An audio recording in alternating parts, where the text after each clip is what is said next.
ไอ้ส่วนไปเปลี่ยนคนมาลาทำงานนำพักรัฐชุบและการจัดตั้งทุกภาคส่วน ขอแสดงความนับถือฮักแพงครอบครัวญาติพี่น้อง เพื่อนมิตรสหาย บรรดาท่านชายท่านยิ่งนายและพลทหารนายและพลตำรวจที่เข้าร่วมพิธีในมือนี้ พวกเขาพากันมาเตาโฮมอยู่สถานที่แห่งนี้ แม่นพร้อมกันมาร่วมพิธี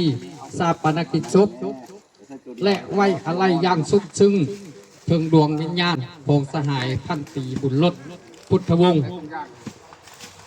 อดีตหัวหน้าแขนงกวดกาภักรัฐกองบัญชาการทหารเมืองปักสันอดีตหัวหน้าแขนงจัดตั้งพรรคพนักงานกองบัญชาการทหารเมืองปักสันอดีตหัวหน้ากองห้อยกองรองเขตสิ่งสว่างเมืองปักสันอดีตห้องในบ้านห่างสิ่งสว่างเมืองปักสันอดีตหัวหน้า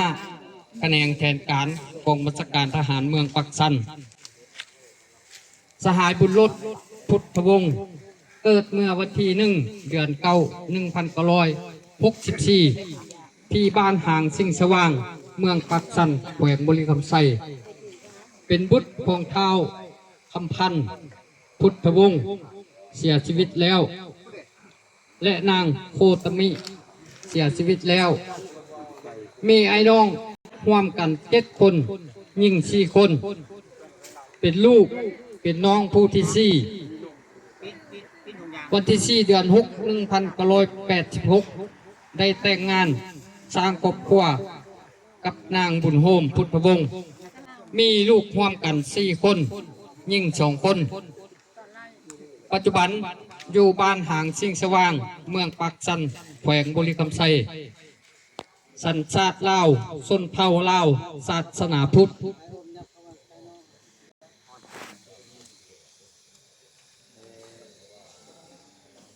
ผ่านระยะการเคลื่อนไหวปฏิบัติหน้าที่ตามการมอบหมายนั้นสหายได้รับการเลื่อนสั้นและเชื่อใจจากพรรครัฐการจะตั้งพันทึงได้รับการโยงย่อเลื่อนสั้นดังนี้ได้รับการเลื่อนสั้นพันปีวันที่16 เดือน4 2019ชีวิตการเคลื่อนไหวของสหายพันตรีบุญรถพุทธวงศ์ในชีวิตวัยเยาว์อยู่กับพ่อแม่ที่บ้านห่างสิ่งสว่างเมืองปักสันแขวงบุรีคำไซวันที่1 เดือน1980ได้สมัครเข้าการปฏิวัติวันที่5 เดือน1 ปี 2000ได้เข้าทหารแต่ปี 1972-74เข้าโรงเรียนประถมสมบูรณ์อยู่บ้านสิ่งสว่างเมืองปักสันแขวงบุรีคำไซปี 1975-79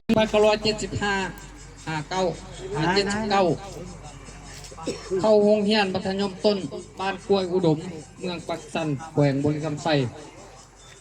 ปี 1982เป็นหัวหน้ากองรอนเขตห่างสิ่งสว่างเมืองปักสันปี 1983-85ไปเฮียนต่ออยู่โรงเรียนปักป่าซักนครหลวงเวียงจันทร์ปี 1986-89กลับมาเป็นหัวหน้ากองห้อยกองรอนเขตห่างสิ่งสว่างเมืองปักสันปี 1990-99เป็นห้องในบ้านห่างสิ่งสว่างเมืองปักสันแขวงบุรีคำไซปี 2005-2007เข้าเป็นทหารอยู่กองบัญชาการทหารเมืองปักสันแขวงบุรีคำไซและประจำการอยู่กองห้อยกองรอนเขตแสนอุดมปี 2008-2011เป็นหัวหน้าแขนงแผนการกองบัญชาการทหารเมืองปักสันปี 2012-2014 ไปเรียนทฤษฎีการเมืองการปกครองแขวงบริคำไซปี 2015 2017 เป็นหัวหน้ากองห้อยกองรอนเขตแสนอุดม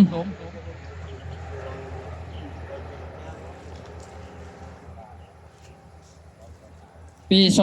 2018 2019 เป็นหัวหน้าแขนงกวดกาภักรัฐกองบัญชาการทหารเมืองปักสัน ปี 2020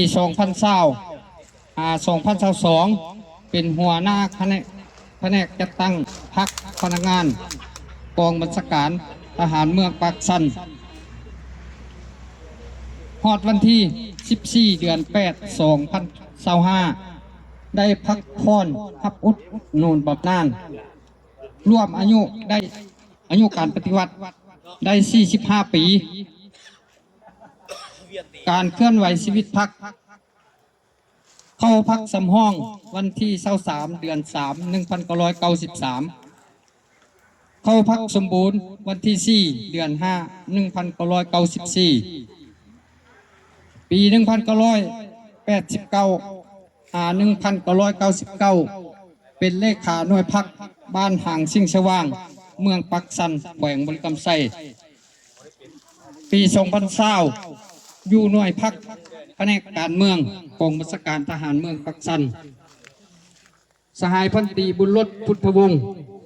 แมนพนักงานนายทหารปฏิวัติอาวุโสผู้หนึ่งที่ยึดมั่นในภารกิจปฏิวัติอย่างเดียวเป็นผู้ที่มีทัศนะรักมันสนสันกรรมชีพอย่างนักแน่นลึกซึ้งสหายมีความจงรักภักดีสัตย์ซื่อบริสุทธิ์ทับใส่ศาสตร์ทับใส่ประชาชนอย่างสุดใจเป็นนายทหารผู้ดีเด่นองอาจกล้าหาญห้าวหันบุกบืนในภารกิจปฏิวัติศาสตร์ประชาธิปไตยและภารกิจปกปักรักษาสร้างสาพัฒนาประเทศชาติตลอดระยะ 45 ปีนั้นแห่งการเคลื่อนไหวปฏิวัติสหายพันตรีบุญรถพุทธวงศ์แม่นบุคคลที่มีความเสียสละสูงยอมอุทิศชีวิตเพื่อแห่งสติปัญญาความรู้ความสามารถเพื่อผลประโยชน์ร่วมของชาติสหายแม่นพนักงานผู้ที่มีความอดทนสู้ซนบุกบืนผ่านผ้าทุกอุปสรรคความยุ่งยากสามารถเฮ็ดสำเร็จหน้าที่เวียกงานที่พรรครัฐกันทึงมอบหมายให้ตลอดมาตลอดระยะ 45 ปีของการเคลื่อนไหวภารกิจปฏิวัติของสหายพันตรีบุญรถพุทธวงศ์ในระยะผ่านมาได้รับการย่องย่อจากพรรครัฐกันทึงมีคือเรียนไส้แรงงานชั้น 2จำนวน1 หน่วยเรียนไส้แรงงานชั้น 3จำนวน2 หน่วยเรียนไส้พิลาอาหารชั้น 3จำนวน1 หน่วยเรียนกาแรงงาน1 หน่วยใบย่องย่อรัฐบาล1 ใบใบย่องย่อของกระทรวงป้องกันประเทศ2 ใบใบย่องย่อของกรมใหญ่การเมืองของทัพ1 ใบใบย่องย่อท่านเจ้าแขวง4 ใบใบย่องย่อกันกองราชการ2 ใบใบย่องย่อท่านเจ้าเมืองปักสัน2 ใบมาฮอดระยะกลางปี 2024 สหายพันตรีบุญรถพุทธวงศ์ได้มีอาการอ่อนเพลียสุดโทรมย้อนพยาธิประจำตัวเป็นเวลาสมควรครอบครัวญาติพี่น้องการจะตั้งแพทย์หมอก็ได้พากันเอาใจใช้ปิ้นปัวเบิ่งแยงจนสุดความสามารถแต่ก็บ่สามารถเฮ็ดให้อาการสุขภาพของเพิ่นฟื้นฟูสู่ความเป็นปกติได้มาฮอดเวลา 9:40 นาทีของวันที่ 3 เมษายน ปี 2026 สหายพันตรีบุญรถพุทธวงศ์ได้สิ้นลมหายใจจากพวกเขาไปโดยบ่มีวันกลับคืนมาอีกแล้วรวมอายุได้ 62 ปี สหายพันตรีบุญรถพุทธวงศ์ที่อะไรหักสหายได้จากพวกเข้าไปยังเหลือไว้แต่ผลงานคุณงามความดีและชื่อเสียงเฮียงงามของสหายทั้งหมดนั้นจะลึกไว้ในความทรงจำของพวกเขาตลอดไปที่เต็มไปด้วยความโศกเศร้าเสียดายอะไรอวรอย่างสุดซึ้งต่อการจากไปของสหายการจัดตั้งได้สูญเสียสมาชิกพนักงานอาวุโสที่เปลี่ยนโปรนไปด้วยผลงานและคุณงามความดีลูกหลานญาติพี่น้องได้สูญเสียผู้เป็นพ่อเฒ่าเป็นลุงเป็นอาวเป็นน้าบ่าวที่แสนเคารพฮักใครพวกเขาทั้งหมดทุกที่โศกเศร้าเสียดายและอะไรอาวรณ์ต่อการจากไปในครั้งนี้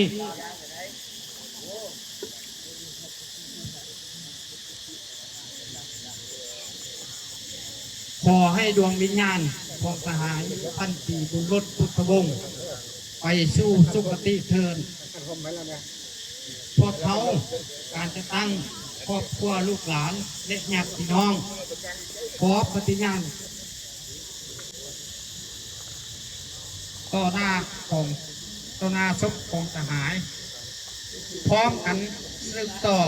ภารกิจปกปักรักษาและสร้างสาพัฒนาประเทศชาติตามแนวทางนโยบายของพรรคตามแผนพัฒนาเศรษฐกิจสังคมของรัฐให้สำเร็จผลจะช่วยเหลือเบื้องแง่ง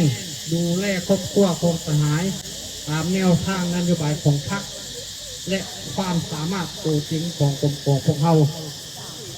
ในเวลาหน้าที่แห่งความโศกเศร้าเสียดายอะไรอาวรณ์อย่างสุดซึ้งนี้ขอเรียนเชิญบรรดาท่านลุกขึ้นไว้อะไร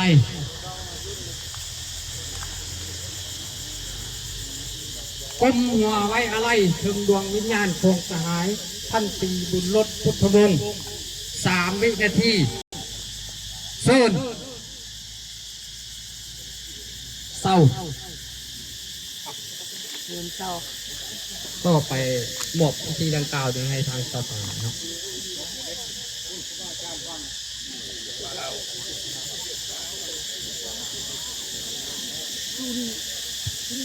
แล้วก็พิธีทางประวัติมีชายรถที่ได้จากพวกเราไปท่านกันได้ตั้งซึ่งก็ได้อ่านสุดแล้วเนาะในการต่อไปก็เป็นเสนอให้ญาติพี่น้องต่างหน้าครอบครัวมาก้าวพบไปแขกที่มาร่วมงานการเป็นนักกิจกรรมของชายรถการนั่งเป็นกังขอเชิญแม่ครูบาอาจารย์วางดอกไม้ทุกเขียนเนาะเอาเชิญเพลงงามคนอื่นก็ขอเงินทำการจัดตั้งที่นำพักรัฐเรียนบรรดาท่านบรรดาสหายที่ได้เข้ามาร่วมพิธีส่งราชการในวันนี้ข้าพเจ้าต่างหน้าแก่ครอบครัวของผู้เสียชีวิตขออนุญาตต่างหน้าครอบครัวขอแสดงความขอบอกขอบใจมาอย่างบรรดาท่านบรรดาสหายพื้นมีอายุมั่นคงยืนเดินทางกลับบ้านโดยสวัสดิภาพสำหรับมือข้างฐานและแม่นวันที่6ตรงกับวันจันทร์มือนี้เนาะมือถวายสังฆทานและแม่นมือวันที่7ตรงกับวันอังคารเดือนที่2026นี้หลังจากเสร็จพิธีนี้แล้วขอเชิญบรรดาท่านไปรับประทานอาหารเบาเนาะงานของพี่เกี่ยวขอบใจท่านที่มาร่วมงานจากวันนักเก็ตได้วางไม้ถูกเทียนหรือว่าคนที่มาพบนั้นขอให้ จึงได้กลับเหนือบ้านเพื่อรับประทานอาหารว่างอยู่ที่เงินของเพิ่นเนาะมันก็ขอบผมขอบใจนำญาติพี่น้องทุกท่านทุกสหายที่ได้มาร่วมงานนี้ขอจงได้กลับบ้านด้วยความสวัสดิภาพทุกท่านเด้อผมขอบใจหลายๆเอาพวงมาลามาใส่กันเบิด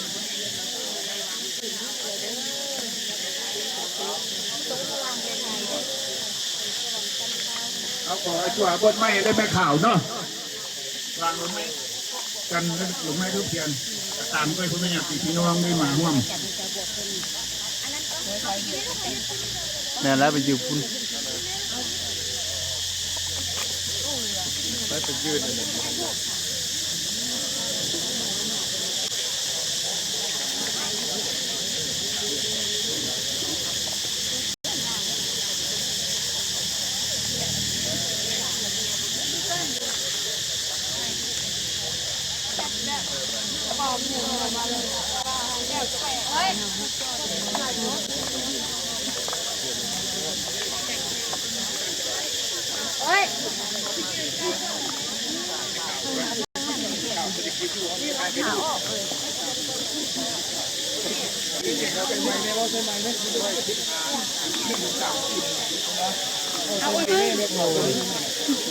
เลี้ยงง่ายเลยจำสิ่งเป็นวัดเนอะ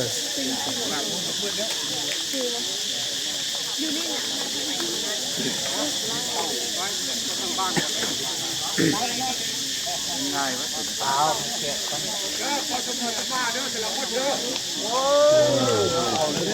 เอาแล้วพอดีมาทำนี้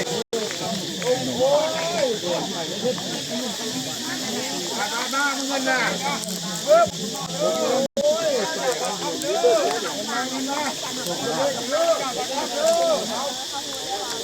ที่บ้านจะเป็นมือนี่แล้วมือนี่แล้ว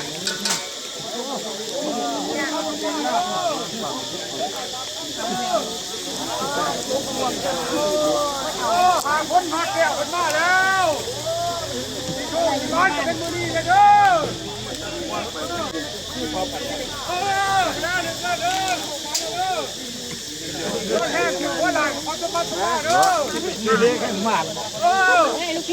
โยนเข้าป่าได้โยนเข้าป่าได้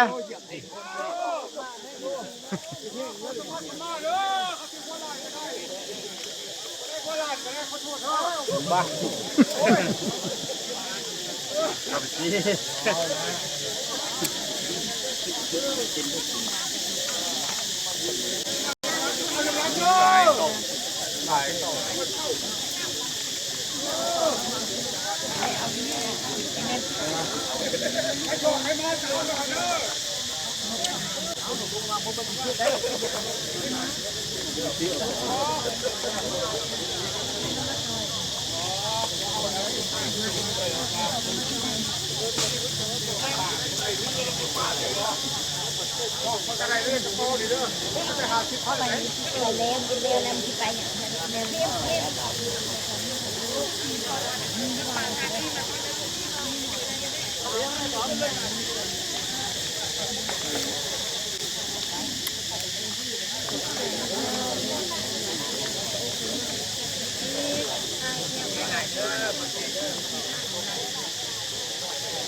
ี่นางนอนที่นะว้าว มือห่างกับมาเจ้มมืออื่นเนี่ยมาวะจักรวมกันเพิ่งกันยายยังไม่ทันได้มาลูกโม่ตีเดือนตีสองเลยยายจะเข้าบ้านโอ้ไอ้โกงหรือปินเสตันหน้าจะโคไอ้ตัวเจ้าโคดิบุ้ง